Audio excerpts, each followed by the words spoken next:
Debout Congolais, unis par le sang, unis dans l'effort pour l'indépendance. Dressons nos fronts, longtemps courbés, et pour de bon, prenons le plus bel élan dans la paix. Mbote na bino balandi tindika vraiment boza ebele ya ko préférer chaîne na bino ndenge bosala kango comme d'habitude. Je vous souhaite la bienvenue, le bienvenue en plus na émission na bino bozolinga mingi Debout Congolais, émission oyo ezali pona kolamusa ba congolais à travers l'analyse, décryptage ya ba information pe ba observation na biso na ba orientation to pesa kabino na lolenge ya kolamusa ba conscience ya ba congolais to pona pe oyo ezali malamu to bwaka oyo ezali mabe yango nde ezali contribution na biso na édifice oyo babengi état des droits. Merci na Papi Kelly na Rifin Kisombe une fois de plus bazo pesa biso kaka occasion ya kokomisela bino émission oyo na bitando na bino. Merci na bino piba fidèles téléspectateurs, vraiment vous alaka ebele. Nous faisons le tour du monde à travers ces images na ba congolais nyonso partout vous alaka à l'extérieur du pays, na Suisse, na France, na Allemagne, en Angleterre, na États-Unis, à Kinshasa, comme en Angola, na bas Congo et puis si j'en passe parce que vous avez belé, vraiment merci na fidélité na bino. Bon continuez toujours ko s'abonner na chaîne oyo pe ko partager banalise na biso. Lelo tozolo bela nini, tozolo bela makambu ya processus ya désignation ya animateur ya Seni. Tozolo bela makambu ya élection. Tokomi wapi na processus ou ya désignation ya animateur ya Seni. Mboso Kodi a s'est exprimé président de l'Assemblée nationale à la kisi keza impérieux commis pressé parce qu'il ne faut pas tout glisser par rapport à 2023. Et puis tout le monde peut ambassadeur américain Oyo a créé moi tolé à la protestation à Batunso Bazolo qui a commis ça pourquoi y est tout ça à Kendaki pe la visite moko d'ordre informative kokende kokutanana les deux tendances, il y a la confession religieuse, à Koutani, na si confession religieuse, na Mupanzi, na Bango, à Koutani pe, na les deux autres confessions religieuses, Oyo Bazali, côté mais la choix, il y a candidat Kadima.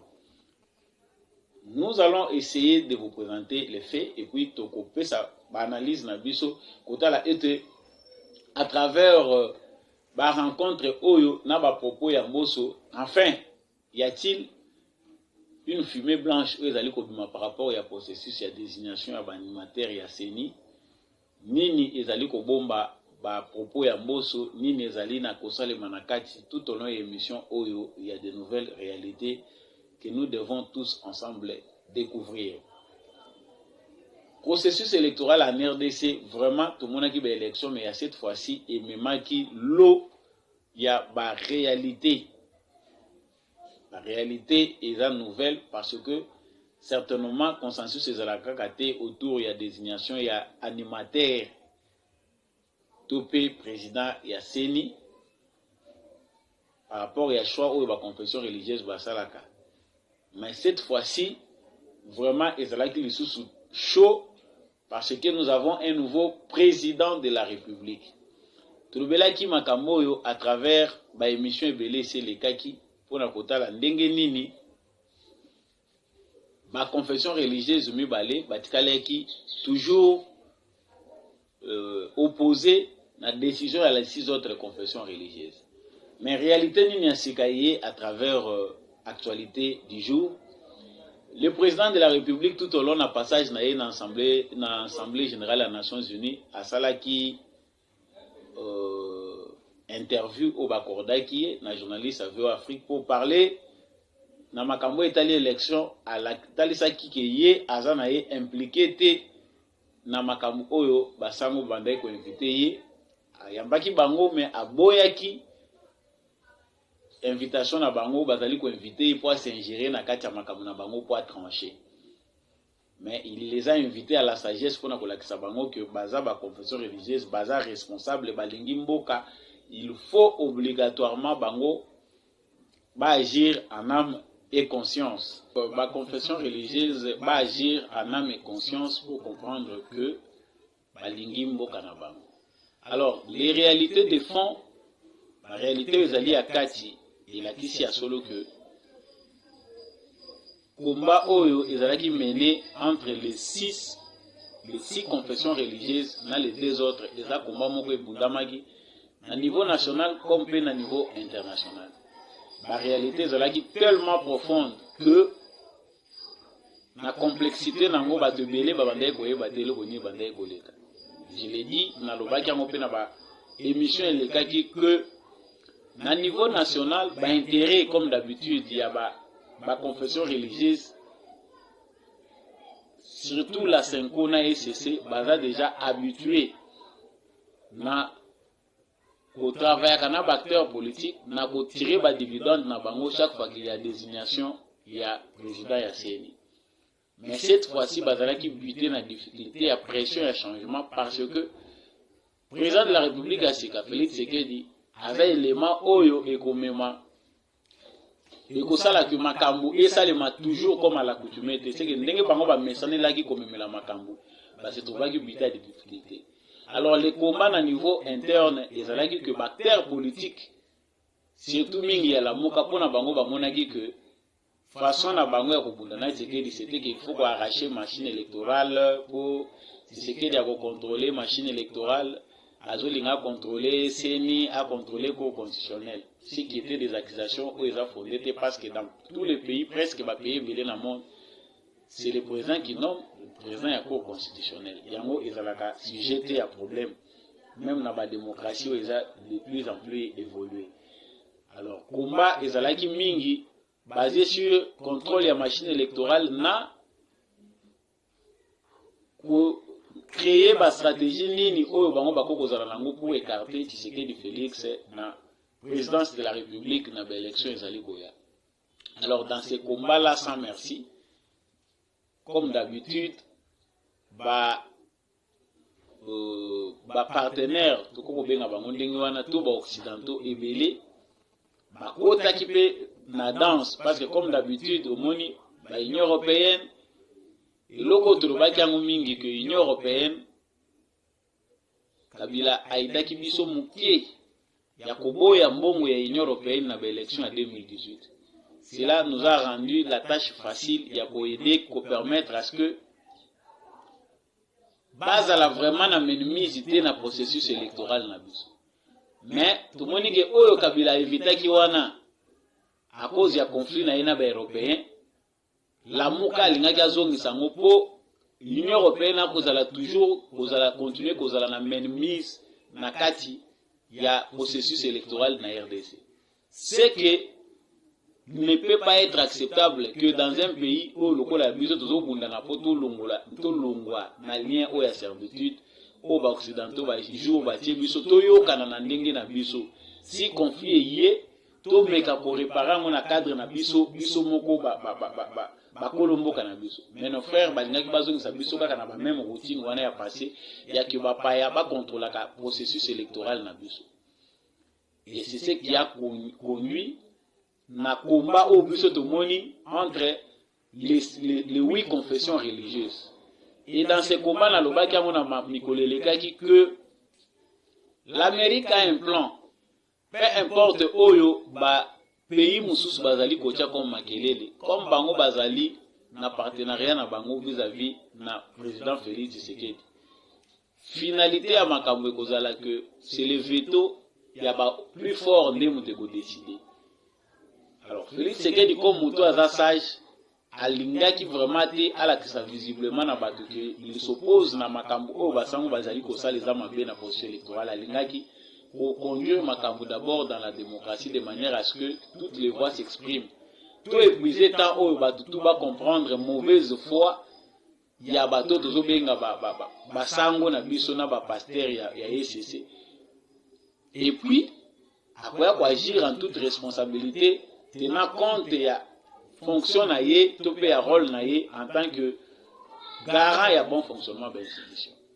Alors, comme je venais de le dire, à l'Obagi qui a intimé ordre dans le président de l'Assemblée nationale pour avoir la responsabilité dans un moment venu. Parce que tout le monde qui s'attend, nous sommes obligés d'organiser les élections dans les délais. Alors que pendant ce temps retard, autres ont accumulé, même bango basango na bato SCC bayebaki na bango que komba wana bango bazo mener pona kolinga ko arracher seni bazala na machine wana na maboko na bango ndenge bapesaki bango mission eza déjà combat perdu en avance. Mais la mission ezalaki ya ko retarder processus électoral pona ko servir ba politiciens o bazaki na obligation ya ko pousser Tshisekedi à la faute, c'est-à-dire vers un dialogue, c'est-à-dire ce qui a beau dialogue pour na kokotisa bactère na bango na kati ya jeu ya gestion ya pouvoir, soit on va le buter dehors par d'autres mécanismes. Peut-être une émission. Et c'est dans l'échec de ces jeux-là, parce que après toutes les accusations non fondées, l'Union européenne, les Nations unies, même les États-Unis, ce qu'il faut rappeler ici, c'est que le combat est très rude. Bakokaki kopesa te na président Félix Tshisekedi temps parce que beaucoup bakotaki na kati ya cadence wana ya lamuka ya kolobaki Tshisekedi ne veut pas organiser les élections dans les délais, et ceux qui suivent l'actualité bayebi que même l'Union européenne à un certain moment akoma ikocha makele na Tshisekedi que s'il n'organise pas, il ne respecte pas ba délai constitutionnel, to collaborer na yete, nous n'allons pas soutenir tout ça. Intention, procès moko d'intention basé sur diplomatie ya bandeko na biso bakene kotambola na bambongo na bango pour chercher basa la campagne ndenge bako ko inverser Tshisekedi. Alors par rapport ya oyo azomona na principal comme Moïse Katumbi, je pense que na lobela ki même na réunion na émission na passé pour parler na oyo Moïse Katumbi azwaki maintenant comme message auprès ya américains, c'est que c'est difficile Américain ba tourner do na Tshisekedi na contexte tozali na oyo bango bazaki na bazana comme partenariat pour faire confiance à un autre candidat. Ba koki ko envisager en côté. C'est qu'il faut voir les choses autrement. Ba mususu balingaki ba utiliser Katumbi pour faire juste du chantage na Félix Tshisekedi lokola bazana besoin ba quelques mois ba intérêt na bango mususu bazomona que Tshisekedi aza trop juste, trop droit vis-à-vis il y a importance aux pesa na sécurité, intégrité territoriale ya ba Congolais, et puis ba politique ya mazita ebela zolinga ko bannir ao. Alors certains acteurs balinga ki ba izu na Katumbi pour faire juste une pression na Tshisekedi, mais ba yeba ki te réellement moto bango bazo sa la pression compréhension azanango ya ba réalité congolaise na ba réalité internationale. Il y a certains même bazo qui ne plus loin pour les traiter de moins stratèges, bazo lo bagé, azo maîtriser, banjete, il est en amateur, azo maîtriser. Non. Le président Tshisekedi a un avantage, mon président, qui a facilement comme kazo baliboso, il y a batu oyo bazo y maîtriser malamuté. Mais quand il agit, c'est après que les gens découvrent mutunini o bango bazo faire face na ye.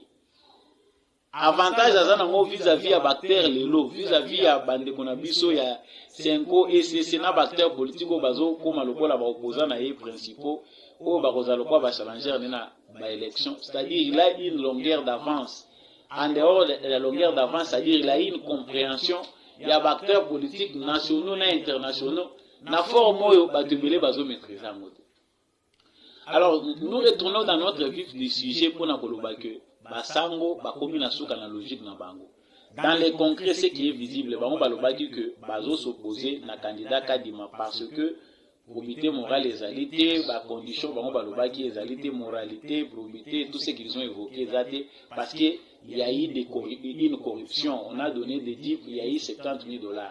Mais ce qui est visible c'est que batikali ko prouver na bango et loko moko te par rapport à l'accusation na bango. Le fait pourrait de ne pouvoir pas donner des preuves, des indices que les alliés ont été pour soutenir par propos na bango. Et puis si logiquement force na choix, il y a 6 confessions religieuses na candidat na bango Kadima. Voilà ce qui a rendu Denis Kadima incontournable. C'est-à-dire les 6 confessions religieuses locaux la bango bakangami na choix na bango balobi que 6 biso to ponier. ba mususu balobaki ke pona biso raison ezosala ke to pona yete eza parce que manipulation et salami, il y a eu intimidation, mais jusque-là, aucun élément de preuve de la part des deux autres confessions religieuses. Yango, ba américain, via ambassadeur na bango bakendaki auprès na bango pona koyebisa bango ke olé a kolekisa temps parce que le gouvernement a déjà montré sa volonté, sa détermination à organiser des élections à délai. Vous devez vous limiter, vous confessions religieuses, uniquement à l'observation de l'élection. Ça dit pas que la politicien passe à la politique pour arranger certaines choses, mais vous faites ce qui est votre rôle. Ça dit makambo au président Félix Tshisekedi alobaki na interview na koloba ete na sengi na bango ba se limiter na rôle eza bango ba confession religieuse batika politique na ba politicien. C'est ça la même les mêmes messages oyo ba diplomate ba memelaki ba confession religieuse. Les a pas si mingi ezali soni pour nous un pays souverain soki chaque fois pour résoudre nos comptes différents. Si chaque fois il faut répondre à l'appel de la nation pour nakotika changement kota na mboka, il faut toujours que batuba ya kende kozwaka ba pression extérieure pour pas agir en responsable. Donc on comprend ici que c'était une politique de débloc. Na sima ya ba confession religieuse na bato la muka il y avait l'Union européenne. L'Union européenne a échoué parce qu'avec Tshisekedi basi basololi autrement. Ils vont maintenant revoir leurs intérêts autrement que chercher à manipuler les choses de manière à arracher machine électorale dans Maboko Tshisekedi parce que ça, les Américains ne se sont pas accordés avec eux. C'est difficile que Mbappé Sabango concession wana. Yango tomoni maintenant en retour par rapport à l'actualité, tomoni que Mbappé Sabango 72 heures na Mbosso bakende koyokana na bango wana peu importe makelelo bazocha, des négociations sont en cours et ils ont été en cours depuis longtemps. Basi ba ebisi bango que continuer dans cette voie là ezali soutien te même pas politiciens au bazalaki derrière bango cinco pour na accompagner bango na logique wana ya koloba que non kadimate tout ça basi ba comprendre. Et au moment où on est en train de parler, l'ensemble de Katumbi est en train de yakouele la poste ya premier vice-président ya CENI na batu ya FCC au bazana kati ya Union sacrée. Donc c'est déjà compréhensible que qu'une fumée blanche a déjà se dessiner et que le candidat Kadima, c'est lui, c'est bien lui parce qu'il est incontournable. Tant qu'il n'y a pas d'éléments, tant que de mon côté, à quoi permettre que, même si on ne parlait pas de Tshisekedi, on mettait un autre président à la place qui peut accepter que, pour des raisons non avouées, des étrangers, pas s'immiscer dans la position électorale, pas contrôler la machine électorale. Ça, c'est inacceptable. C'est ça même la vraie réalité qu'on ne peut pas dire aux Congolais clairement. C'est-à-dire que Bato Bazali, pour soutenir Senkona ECC, les Union européenne n'a pas la mouka. Et certains kabylistes, avec pour objectif que Bazala n'a contrôle la machine électorale pour passer la manigance na bango na banini. Alors, il ne pouvait qu'avoir la bénédiction des Américains pour pas aboutir, pas comme on a fait na bango. Mais comme Tshisekedi aussi dans sa diplomatie, il est vif. Et politiquement, il s'enracine déjà. Parce que nous devons savoir que Moni Bango, pendant côté de pression, sachant que c'est un président qui n'est pas encore affermi, l'État qu'il est dur au pouvoir, il faut tout brutaliser. Mais c'est qu'il y a une expérience politique, bien qu'Azala qui est bandé à pouvoir, mais il a une expérience que certains acteurs n'ont pas. Une paix, ça a force, diplomatique, ou le parti politique est venu à Congo. Ça, c'est l'avantage qu'a le président. Il a aussi l'avantage d'avoir un héritage de la lutte de son père, où il incarne le changement, mais aussi la force qu'il représente. Donc, Maître Tshisekedi, na Makamounion, c'est à minimiser force et changement, tout dynamique et changement, où ils allaient accompagner. Donc, ici, certaines personnes disent pourquoi Mike Amer non, la souveraineté ne s'arrache pas par des cris, par makelele. Pourquoi Mike Azoko dans la Katia, Mike Amer Azoko est partout, il est dans la Katia gouverneur, il est chez les ministres, il est partout. Non. C'est bien nous, Congolais, il faut tous à la responsable, au lieu de diplomate. Quand nous n'avons pas encore appris à bien gérer notre pays, quand on a pour éviter que biso moko ba Congolais, il faut tout l'ingamboka na biso, il faut tout changer mentalité na biso. Le défi c'est à l'interne. Ceux qui puissent à l'interne, tout se souder, tout comme unis, tout comprendre qu'il faut mettre les intérêts, privilégier les intérêts du pays avant toute chose. Étranger, pas respecter biso. Mais les gens sont là à chanter, Mike Emer, pointer du doigt, oh Mike Emer, l'Amérique est une puissance. Et c'est la première puissance du monde. Si autant vous vous à l'interne, vous ne faites rien qui prouve que vous avez ça change quoi? Voilà en quoi nous devons aussi changer de mentalité si nous voulons que les étrangers qui nous regardent nous respectent. Nous, Congolais, nous devons, il faut biso mokotomi pe sa valeur. Il faut tout changer attitude, na biso comportement, na biso po. Ma pays va exploiter, biso va comprendre que réellement les Congolais ont changé. Mais si parmi nous il y a toujours des traîtres qui continuent à penser que mboka na moment oyo il faut pas décision ezomaka na ba chambre à l'extérieur du pays.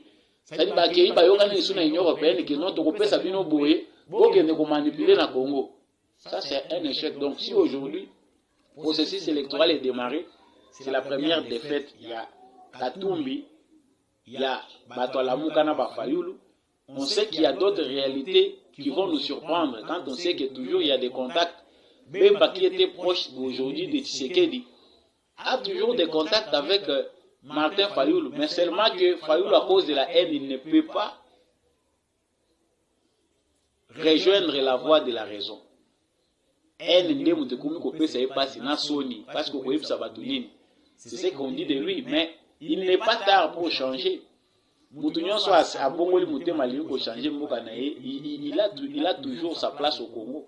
Mais pas ces alitats où Batobazo Kanisake, où la vraie opposant tout en ayant la haine. Au Lingui Mokate, vous avez la haine contre un individu, vous avez servir le Congo de manière rouana. C'est ce qui est en train de rendre certaines personnes malades. L'île n'a pas eu comme sens temps où Bazo à la base la haine. Donc ici par rapport aux 73 heures, 72 heures où il y a une confession religieuse pour Balubela, Nakanisi, et qu'au débouché na wana, le processus électoral ne peut plus être retardé. Ultimatum, parce qu'il faut tout le monde wana. Oyo Amérique, Oyo Amérique a mis un message yangwana. Le temps presse. C'est ce que Mbosso a dit, c'est ce que l'ambassadeur américain a dit, c'est ce que le président avait dit dans l'interview Bakorda qui est dans VO Afrique. C'est-à-dire, le temps presse, on ne peut pas vous laisser freiner les pays. Maintenant, le processus électoral vient de commencer. Et côté là, visiblement, tout le monde a déjà choisi la cadence. Parce que même Fayoulou Abando Mona Makamba marche, a comme on a mené un meeting. À comprendre que Mbosso lui a montré la voie. Il ne faut plus être na kota na makambo ata nazo kende ke nazo se préparer pour saboter le régime de Tshisekedi. Mais Tshisekedi est largement en avance. Tshisekedi est déjà dans les élections. Les gens de Tshisekedi sont déjà dans les réjouissances du prochain mandat du président de la République. Pendant que vous êtes en train de préparer comment saboter Tshisekedi pour avoir un bilan négatif. Ça c'est méconnaître la politique. Nous verrons encore des chaînes étrangères qui vont venir nous gober, la manipulation gratuite. Ici, le combat a déjà commencé. Parce qu'il y a déjà que, concernant le processus électoral, c'est qu'il a déjà balayé ces critiques-là. Le processus électoral est déjà déclenché. Donc, les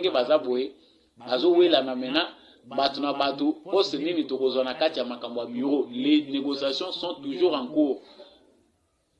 Et parce que les gens veulent toujours être imposés à un niveau pour comprendre que Makambozo Tambola. Je veux dire que Mike Amer, Akutanaki, na Moïse Katumbi, na Katanga, Akutani na certains acteurs politiques, Batubalingi et qui dans le sens où on a pour comprendre comment Banjé Zotambola na Congo. Alors les Congolais ici doivent être réveillés, comprendre comment nos acteurs politiques fonctionnent. Au Bazoko Sarabato qui ne travaille pas, donnez-nous la chance, nous irons aux élections, tout ça nous voulons marcher, tous ceux qui ont des élections, à la triquette, ils vont changer de sujet. Donc côté tous ceux qui ont des collaborations, élection, ils vont changer de sujet. Pendant qu'ils sont en train de chercher à distraire les Congolais, bazana ba plan na bango mususu. Awa les plans et autres, la campagne médiatique et ça les makasi. Pour nuire à Tshisekedi, pour ternir l'image de Tshisekedi, dire qu'il n'a pas bien travaillé à couper de l'autre côté. Mais pendant ces temps, Tshisekedi aussi nous réserve des surprises. La surprise peut à Tshisekedi des amis, parce que comprenons que depuis un mandat naïe, ils allaient qui peut faciliter dans la coalition FCC cash et sortir na barrière wana pour donner un nouveau trajectoire dans le pays. Ce n'est pas donné à n'importe quel candidat. Il faut avoir l'efficacité. Il faut qu'on ait la volonté politique, le coup la haute dans un angle pour n'accompagner sa orientation politique et direction à Sikanamboka. Donc les Congolais qui ont le souci d'aider les présidents de la République, au bazar un souci que Mboka n'a pas changé. Comprenez que ça ne change pas d'un coup. Il faut que chacun puisse investir pour que Mboka ait changer. Donc ce numéro qui était consacré kaka na makambo etali processus électoral n'attend oyo ba 72 heures na ba confession religieuse na kanisi bozui par na bino ya analyse na biso pour ceux qui veulent soutenir le président de la République, ba leader politique surtout. Je ne peux pas terminer ce message pour n'aboyer sa leader politique et belé que aider le président de la République ne suffit pas. Bozo luka bambon à campagne bobandi ba chantage ba pesa bino ba poste balongola bato baza na place bacha bino po bino boza pe mbonga campagne pendant que les entreprises publiques ekufi bazoluka ndeni ba moyen ya côté de misango bino bozoluka boke no piango bozo mbongo ya kosala ba campagne pour comprendre déjà que l'élection komiko ya peni. Trouvez autre chose à faire. Moi je vous invite à vendre ce que vous avez, d'acheter des tracteurs pour avoir ba yebi que va se repentir. Il y a un moyen de soutenir l'agriculture pour donner les Congolais à manger. Oulé à côté de jeep na bino, oulé à cause de bongo na bino, vous en avez belé bombi, corrompre pour être nommé quelque part. Tout ça déjà n'a pas soupçonné de banda kotanga ba kombo kalaté, même bateau. Parce que ça ne compte pas. Cause à la IDPS, cause à la WAP, cause à la corruption, ils ont pas anti-valère. Pour continuer à combattre. Donc vous allez corrompre pour pas nommer. Autant pour nommer le konya malungo ko ça il a congolais. Merci chers internautes, nous allons la division de l'émission Oyo. Continuez à soutenir l'émission au début congolais pour réveiller ma conscience à ma congolais. Pour ma campagne qui est toujours malamu. Vous limitez à améliorer la qualité de pour l'émission Oyo. Il tamboula partout, puis dans des conditions malamu. Soutenez-nous. Les numéros de Zaliwana Bobé Nango. Vous continuez à interagir. Ce que c'est une émission, partagez à mon voisin. Puis, mettez la biso commentaire. Merci à l'équipe technique qui m'avait accompagné, Ezaline de Kochako, Nandego Mike, pour basali qui réalisation émission Oyo, vraiment, ils ont la malam. Quant à moi, je vous dis prochainement et bye.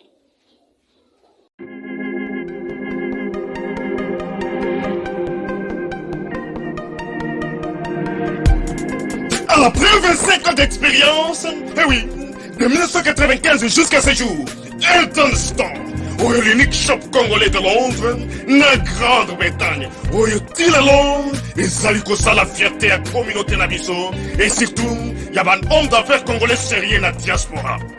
Oh yes, yes, yes, yes. C'est créé Elton Store et Sali Kakamoko, le sérieux, à quel na service qui t'a qu'on a client naïe. Avec ma produit naïe, où il y a première classe, il y a qualité supérieure. Oh, il y a ma bombe à Elton Store.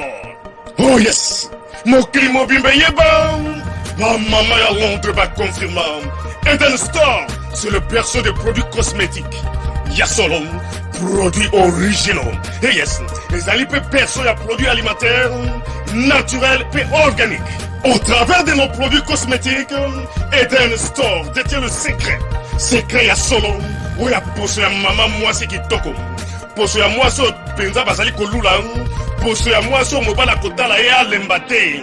Poso so ko tamboli masanga sima. Eh oui, yango ne ba produit so te kama na kati Elton Store. Na ba produit alimentaire. Où ya Elton Store, yango de secret ya cuisine ya maman congolaise. Eh oui, nyonso ko so pensa mobali na yo ezali. Pondu, matembele, ngai, ndole, fumbwa, ndunda, bilembwe, oyo nyonso penza, oyo kobonga pona cuisine na ezali. Oh yes, yes, yes. Olingi mobali na yo asepela na yo libela na libela. Olingi mobali na yo atala ka yo lokola mwasi azali kolula sika. Oh yes. Olingi mobali na si sabiloko nyonso tiela ka ye na mesa. Secret zali kaka moko. Elton Store.